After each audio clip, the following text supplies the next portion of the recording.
Hey, he's Grump, I'm not so Grump, and this is wrestling. Yeah. You're not a fan of Game Grumps? No, it's nothing to do with that. It's just you shouting in my ear at 9:15 a.m. I'm off for 4 days now. Yes, you are. You lucky devil. Yes, you are. And happy birthday for tomorrow. I got you a present. Good day off. Yeah. Get it! That's a present for you more than anything. I know. Here's some news. A returning WWE Superstar has wrapped up with WWE. We have the reason Andrade didn't drop the US title on Raw. And WWE are making some big changes to their house show business. We'll tell you more soon. Ballin'! Not my words, the words of my eyes when I turn 36 tomorrow. And the words of Montel Vontavious Porter, who had a cheeky little run with the WWE for the last few days.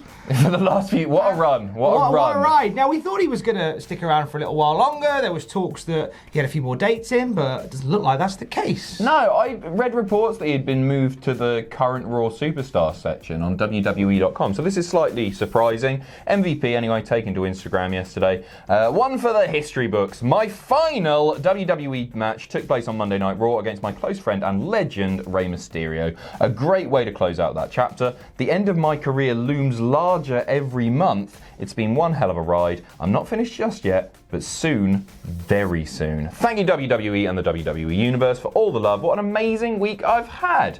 I think it's a bit sad. He seems like a lovely bloke, doesn't he? Actually, just reading that, it's quite nice. There's a video on WWE's YouTube channel where he talks about his return at the Rumble and his match on Raw, and how it was the first time his son had seen him wrestle live, in WWE at least.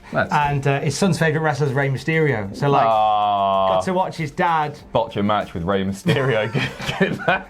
No, it's nice. He said a little something, and it's something about this Rumble weekend that's made like an old man quite emotional.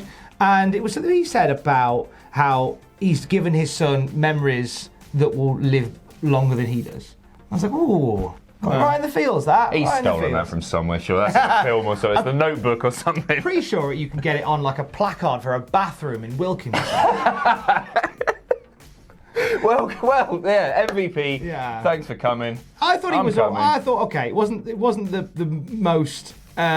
It wasn't the most 5-star worthy match he had in Rey Mysterio, admittedly, but it was nice to see him again. Yeah, there you go. It's not he spent a lot of time in WWE, so as he says, closing out that chapter is quite a nice thing. Yeah. It looks like he's not got much longer left in him. Oh, that sucks. But hey, look, thanks for coming back. I think he could have done more at the Rumble, or do you think you were happy with his very brief dalliance? If he's only going to have one match on Raw the night after with his mate, then that's probably the best use for him. Yeah. My one regret with MVP is that we didn't get the inflatable ramp one more time. And you can get that in Wilco as well. Yeah. My one regret with MVP, inflatable ramp. And the inflatable ramp itself. So we said farewell to MVP on Raw, and we also said farewell to Andrade for 30 days as a result of failing the wellness policy. Do you want a holiday for 30 days? Unpaid? Don't test my blood sugar level, just in case. You've been eating a load of Haribo. Keep going. I meant to say my blood alcohol level. I know you did. But I think it's better. But I think he's on the Dewitts, boys and girls. Sir, are you aware that you are driving with 400 grams of swizzle sticks in your system? Yes, I am, Your Honour, and I'm not sorry. Andrade is gone from the WWE for 30 days. I genuinely thought they'd take the belt off him on Raw as a result of this, but they haven't. Yeah, I think it speaks volumes about what they think of Humberto Carrillo. Anyway, we have the reason that he didn't drop the title. This is from the Wrestling Observer. Paul Heyman made the call not to take the title off of Andrade, who was suspended without pay for 30 days. He sees Andrade as one of the major players going forward and felt it was too early for him to lose and too early in a planned long-term program with Humberto Carrillo for Carrillo to win. I said this on Graded. Oh, yeah. Someone else is off their face on Sherbet Dib Dabs this morning. But I think this could be the best thing to ever happen to Humberto Carrillo. Not Andrade, yeah, because he actually showed a little bit of character, a little bit of fire in his belly for once on Raw when he did the DDT on the exposed concrete on the outside. And even though that's a really nasty thing to do, it's not a very babyface thing to do, it actually showed that he's got something about him. And hopefully that continues for the next 4 weeks. And when this comes back, when Andrade comes back, something good comes of this, and people care about Humberto because right now nobody does. It gave him a real killer instinct, didn't it? Yeah, I quite liked. One thing I'd have changed about that bit, and when I watched it, I thought, how much darker would it have been if Humberto Carrillo had turned around and faced Zelina Vega as he did it?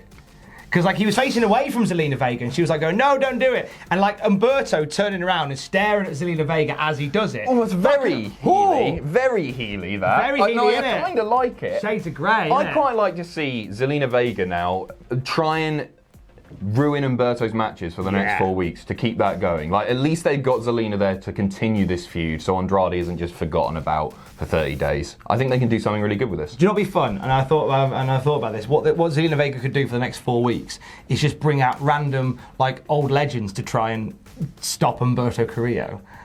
Would people care? Imagine You Zelina just said Vega. Savio Vega. No, I'm going to say, imagine Zelina Vega saying, right, Humberto, you've upset me, you've hurt my Andrade. Right, get him, Savio Vega. Out comes Savio Vega. It'd be great, that. And Next then week, Humberto Salvatore Sincere. Henry Godwin. Get out of here, Latin lover. Don't you dare tell me you wouldn't want that. It's a weird I want idea, that. but yeah, sure. I'm having that. I hope she's still on telly because I think they can still keep the magic going. Agreed. I do think. So see you in Canada, Andrade. When that's I think the first show he's eligible to come back is Raw at the end of February in Canada. Oh, I like that. You can get good smack in Canada. Well, it's some brilliant sherbet. A few more Rumble notes for you. I love talking about the Rumble, and I like finding out the intricacies of how it's all built and put together every year. And in the Wrestling Observer this week, they talk about who put together the men's and the women's Rumble. Some interesting names in there. Yeah, this is really interesting, especially this first one. The men's Rumble was put together by Jamie Noble, Abyss, Lance Storm, with input from Paul Heyman and Brock Lesnar regarding the early part of the match, and the name that I'm getting to now, Shane McMahon helped put that together as well. That is interesting, isn't it? Really interesting. Didn't Shane just come back? We talked about this upstairs. Didn't Shane just come back as a character and didn't want to get involved in the hurdy-gurdy of the backstage? One can only hope. Apparently Vince was also heavily involved in the finishing sequence and obviously made the final call on McIntyre winning, but also the call to have him eliminate Reigns last. Interesting stuff. The Women's Rumble put together by Michael Hayes, Tyson Kidd, Adam Pearce, Mickie James and Big Daddy Paul, Triple H. Lovely. Yeah, I like stuff like that. I'm excited to see Abyss putting together a Rumble. It's cool, then. They're really difficult to put together as well. It may sound unusual that so many people are doing this together, but I remember even in the WCPW Rumbles that we did, just the logistics of all of those things happening and eliminations happening at the right time, and WWE is obviously on a much grander scale. It's just a very complicated thing to put together. So I was really interested by those names. Talk us through your Rumble. My Rumble? I've done two, Thomas. Talk us through one of your Rumbles. I'll talk about the WCPW one. That's the one. I came out in my gold pants. I was wearing a shirt because I put a little bit of weight on and I didn't want people to see my tits. And then I got in the ring and I was in there with some absolute legends, actually. The triple powerbomb, the wonderful Martin Kirby over in Dragon Gate at the moment. Rockstar Spud, aka WWE's Drake Maverick, and future WWE Hall of Famer, champion, Royal Rumble winner this year, Charlotte Flair. No, it's Drew McIntyre. Yeah, you were in Big Daddy Drew you there. were the one with Drew, weren't you? How different the world could have been. Yeah, if you decided to shoot that day. Bobby Lashley, but not Bobby Lashley. There are some changes coming to the house show circuit in North America and Canada, and I feel like this needs to happen. So the plan going forward, by the looks of it, is to put on 2, possibly 3 super house shows, which feature Raw and SmackDown stars.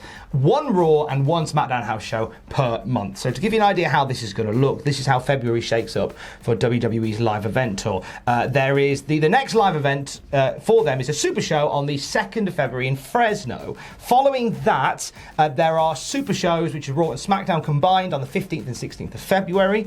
And then on the 23rd of February, there's a Raw-only brand house show in Brandon, Manitoba, Canada.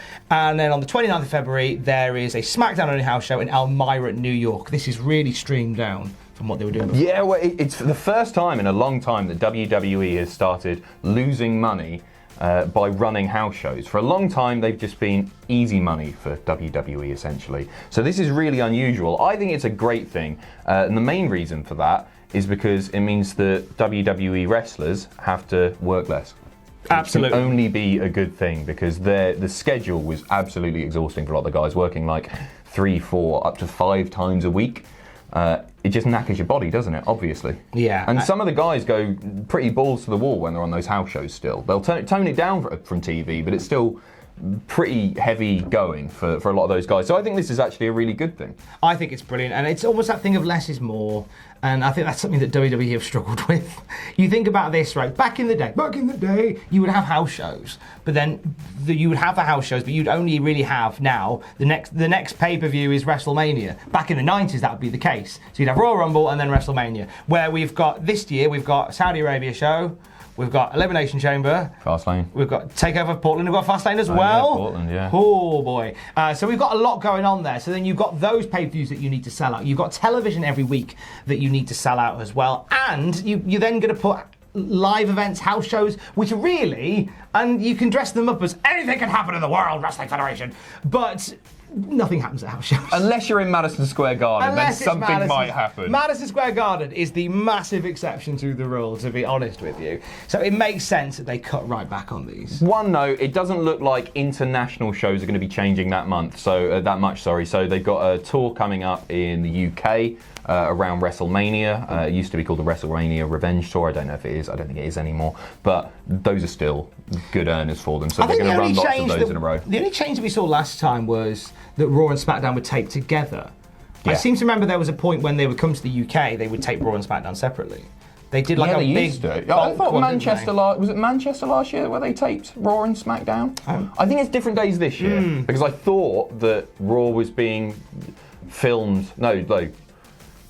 It was going to be live from Newcastle, and then it turned out it just wasn't. It wasn't. It was just going to be nothing. I was going to hit someone up for tickets for that. you were going to do it's not MSG. I don't care. You're going to run in and go, Drew, WCPW, we've got unfinished business. Put my best George Miz face on. So there you go. House show changes, and it had to happen. The WWE need to save some money somewhere. Hey, I'll see you Tuesday now. Don't get the cat too excited that I'm away. Get out! Go! Fine. See ya! No. Hey, happy birthday. You're doing graded then.